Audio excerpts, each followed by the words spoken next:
Nissan has done the absolute minimum required to refresh the 2020 Patrol. Yes! But they have managed to go all out, botching the English language and applied science. So there's that. And yet, the new Patrol might still be actually worth buying. Full details next.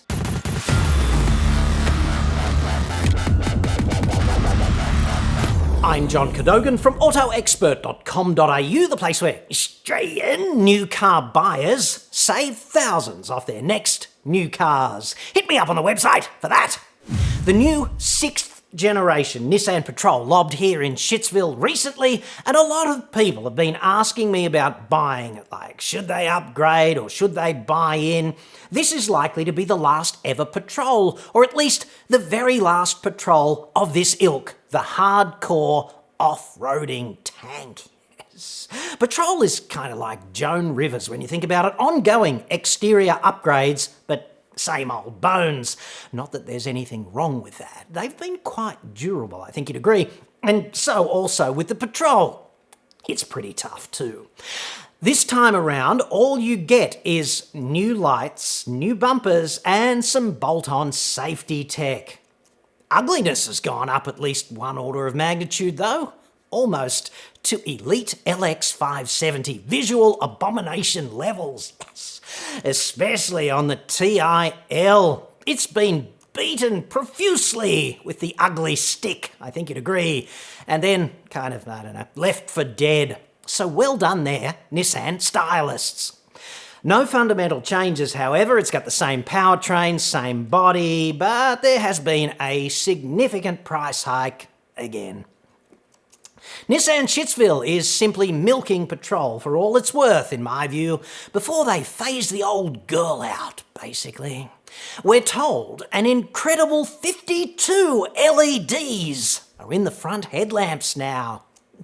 Wow! That's not even including the fog lamps too, even more amazing, and 44 additional LEDs in the rears.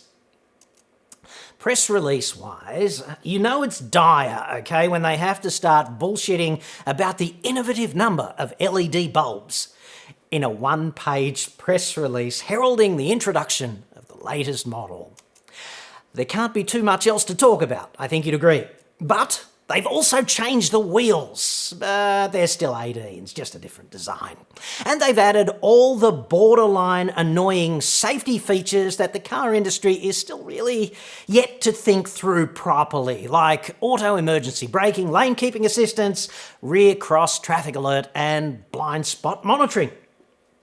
About the only thing worthwhile inclusion-wise there is adaptive cruise control, and that's really only news on the low-spec Patrol TI because the previous 5th generation TIL already had that.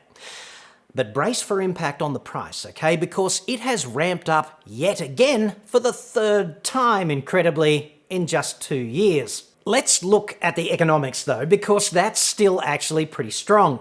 The top-spec Toyota Land Cruiser Sahara diesel is a more or less direct competitor that costs $133,000 drive away. And the latest Patrol TIL, petrol V8, is $103,000. It's only diesel in the Land Cruiser now and only petrol in the Patrol.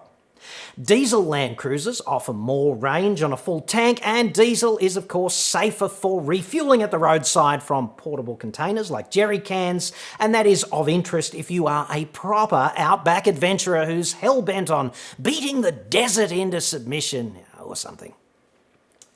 The diesel is also better for towing, obviously, because it offers you more peak torque at low revs. That's like low to medium RPM power, diesel wins. But the Patrol has more peak power ultimately, and that makes it better for highway overtaking.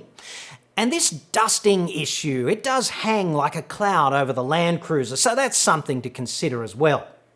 Based on the official fuel tests conducted in a laboratory, Land Cruiser drinks 9.5 litres per 100 k's combined cycle, while the Patrol is 14.4, and that is substantially different.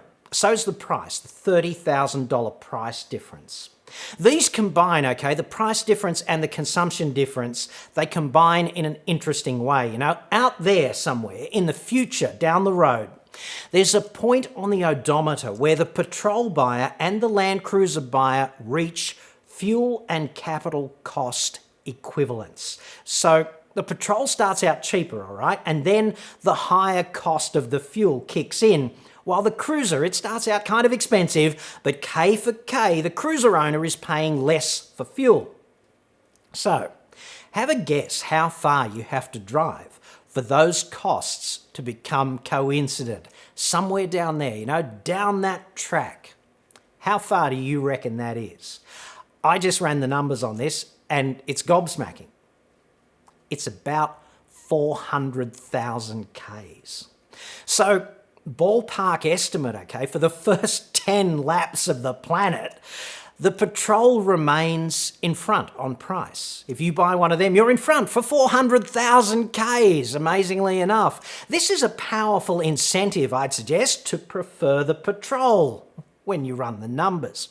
And obviously, there's quite a few variables in play as well, okay? Fluctuations in the fuel price, your driving style, the conditions you drive in, etc. But if you're equivocating between this big fat pair, the fuel for the big petrol engine Patrol is probably going to seem expensive, and it might be viewed by you as a disincentive. However, given the numbers and how they play out, I would not put too much emphasis on that if I were you. Also, it's fair to say that if you can afford to pay upwards of 90 or 100,000 bucks for a vehicle, you really can afford the fuel at pretty much any price. So there's that. However, fuel remains the ultimate grudge purchase for many people, so perhaps you can take some comfort from the fact that if you buy that last big fat Patrol, you will be ahead of the Land Cruiser owner on cost for the first incredible 400,000 Ks. Both vehicles will be near death by the time he's in front, and that's certainly something. And now, the awesome Nissan language and science semantics botch. This is what happens, okay, when PR and marketing assholes get involved with automotive technology. It's never good. But in this case, they call it Nissan Intelligent Mobility. Intelligent, please. If you believe the communications bullshit, get help, generally. But if you read about Nissan Intelligent Mobility, you will be informed, if that's the right word, that the new Patrol is actually pretty friggin' smart. According to the communications bullshitters, and they are A grade, I must say, #respect, the new Patrol has, quote, intelligent emergency braking, intelligent cruise control, intelligent lane departure warning, intelligent lane intervention, an intelligent around view monitor, intelligent forward collision warning, and intelligent blind spot intervention. Yes! It even has a friggin' intelligent key, allegedly. Clearly, next stop for the Patrol would be Mensa. It's just so friggin' intelligent. The only problem, though, a slight wrinkle, I think you'd agree, none of these systems under the Nissan Intelligent Mobility rubric is actually intelligent in the context of actual machine intelligence. They all fail the Turing test in that the responses they deliver are less than a diligent human could come up with in the same situation.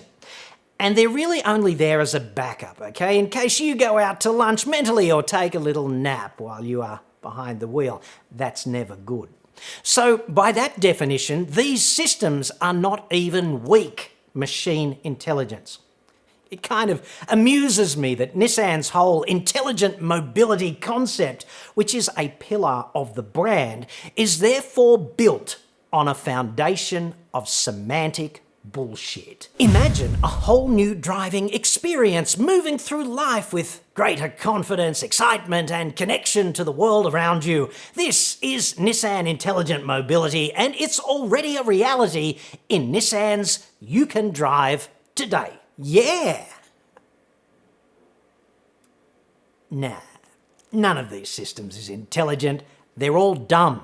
They're just computerized systems. And don't get me wrong, computers are good, but dumb.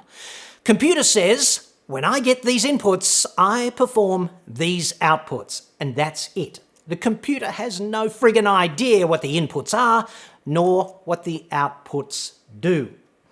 The computer could be translating English to Japanese, or playing chess, or rendering a pornographic video, trading Bitcoin, or slamming the brakes when a collision is imminent. To the computer, it's all the same.